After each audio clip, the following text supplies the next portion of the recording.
Titanic, Avatar 2తో block buster అందుకున్నాడు Hollywood great director James Cameron. అయితే ఈ 3 సినిమాలు హాలీవుడ్తో పాటు ప్రపంచవ్యాప్తంగా బాక్సాఫీస్ని షేక్ చేశాయనే చెప్పొచ్చు. అయితే అవతార్ సినిమాకి సీక్వెల్ రాబోతున్నట్లు ఎప్పుడో ప్రకటించాడు జేమ్స్ కెమెరాన్. అయితే ఈ విషయం మనందరికీ తెలిసిందే. ఇప్పటికీ ఈ ఫ్రాంచైజీ నుండి Avatar the way of water అనే మూవీస్ వచ్చాయి. ఇప్పుడు ఈ ఫ్రాంచైజీ నుండి కొనసాగిస్తూ 3వ భాగం రాబోతున్నట్లు ఒక ఈవెంట్లో వెల్లడించాడు.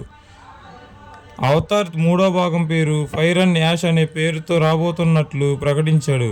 ఈ సినిమాని క్రిస్మస్ కానుకగా డిసెంబర్ 19, 2025లో వస్తున్నట్లు అప్డేట్ అయితే ఇచ్చారు అఫీషియల్గా. అయితే ఫస్ట్ పార్ట్ని ఎయిర్తో, సెకండ్ పార్ట్ని వాటర్తో, 3వ భాగాన్ని ఫైర్తో లింక్ చేసి ఇలా పంచభూతాలను కాన్సెప్ట్గా తీసుకొని మూవీస్ని అనేవి తీస్తున్నాడు. అయితే అవతార్ 2 అయితే 160 భాషల్లో 55,000 పైగా థియేటర్లో రిలీజ్ అయింది.